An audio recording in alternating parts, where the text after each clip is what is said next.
Each year, for the past 5 years, I've selected a topic for a 10-part sermon series called our Spirit Study topic.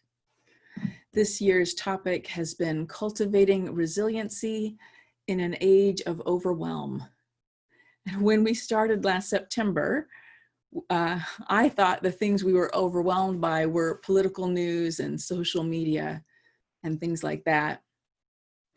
10 months later, I'm amazed and chagrined. We were so innocent back in September, weren't we? We thought we were overwhelmed then. Adorable.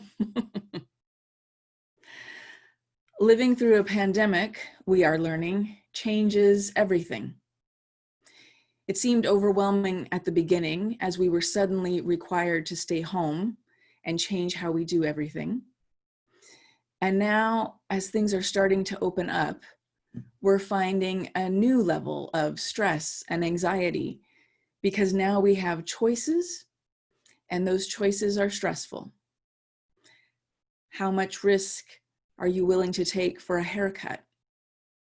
How much risk are you willing to take to go have dinner at a restaurant?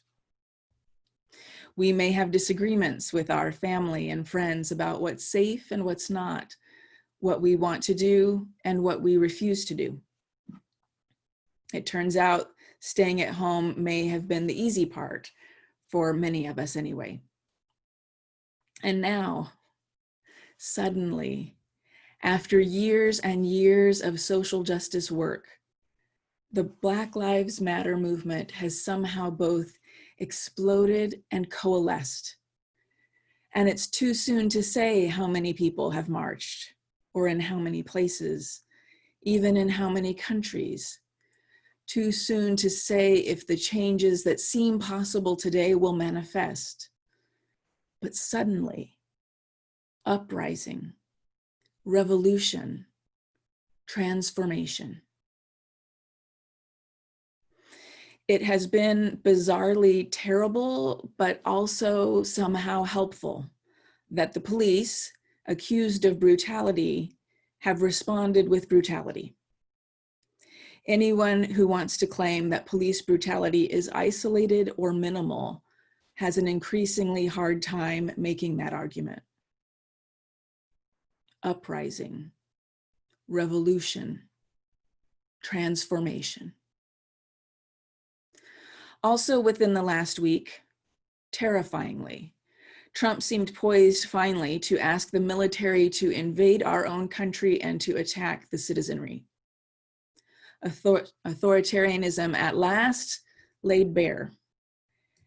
And so far, the military has said no. Military leaders have affirmed their commitment to our Constitution and to protecting our civil liberties rather than violating them.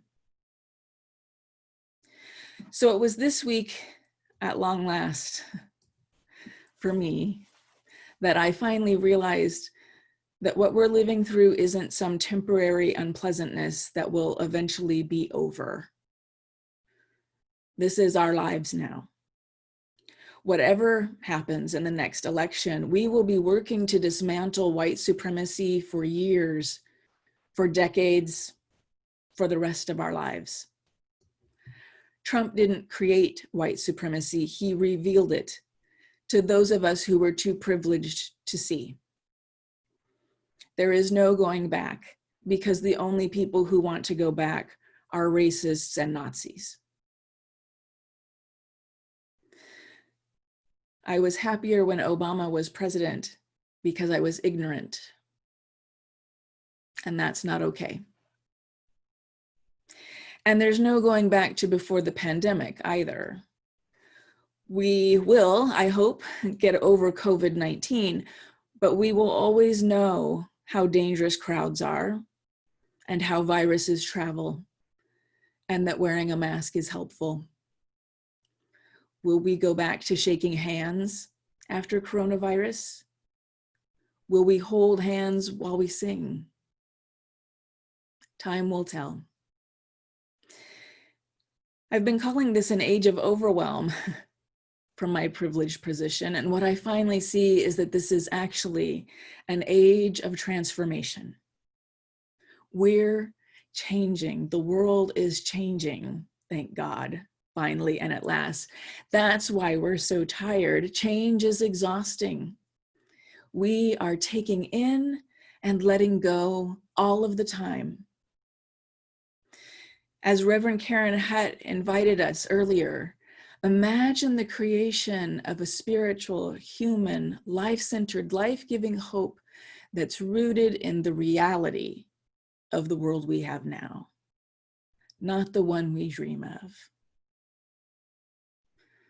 Time for so many of us who have had our head in the clouds, living in our privilege, to face the reality of the world we have now. And from that place, to work for change. Amen to that. Please join in singing.